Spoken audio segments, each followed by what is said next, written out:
Est-ce que c'est plus clair? Et ce qui a détonnant quand même, je voudrais rajouter juste un point, c'est qu'aujourd'hui, on cherche à faire des économies. On l'a vu dans le projet gouvernemental, dans le projet de réforme, mais y compris dans la politique quotidienne de l'entreprise. L'objectif permanent, c'est de faire de la productivité. On exige aux cheminots, votre réglementation du travail est trop rigide. On vous exige plus de souplesse, plus de mobilité, plus de flexibilité, etc. Et nous disons, mais nous, sans toucher à la réglementation du travail, on peut donner plus de souplesse, on peut donner plus de réactivité, on peut donner une meilleure qualité, justement par la multi-activité. Aujourd'hui, c'est la SNCF qui elle-même se rigidifie en cantonnant les cheminots dans une seule activité, voire dans un seul produit, comme on le voit au fret. Mais on ne va pas tarder de voir à la SNCF, dans les produits voyageurs aussi, hein, puisqu'on se rend compte qu'on crée des contrôleurs IDBus, qu'on crée des équipes spécialisées Ouigo, etc. Donc nous disons, au lieu de demander plus de flexibilité aux salariés, de dégrader leurs conditions de travail, trouvons la souplesse, trouvons les économies que vous recherchez dans la multi-activité, à mettre l'ensemble des cheminots au service de toutes les activités. Et à partir, bien entendu, ce qu'on dit, c'est comment on travaille, sur quel périmètre.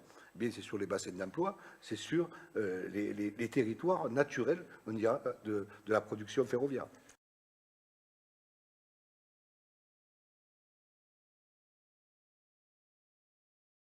Quel espoir on peut donner aux cheminots?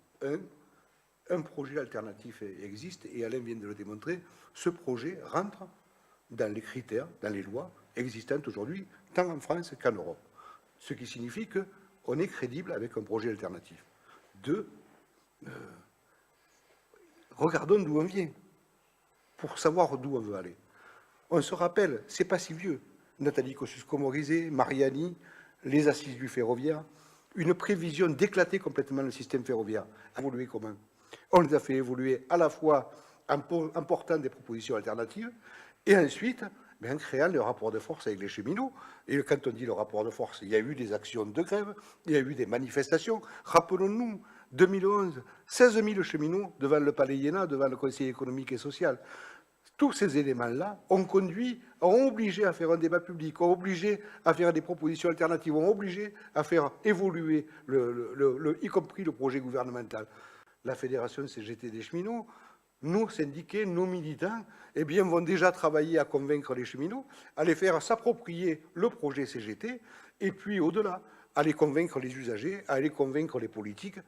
Et puis, de temps en temps quand même, je pense, il va falloir créer les conditions de la mobilisation sous des formes à définir avec nos syndiqués, avec les cheminots, mais il va falloir créer les conditions d'un rapport de force sous toutes ces phases. C'est comme ça que nous souhaitons mener le débat public, mener la démocratie sociale et très certainement, et je le souhaite, gagner sur la voie du service public.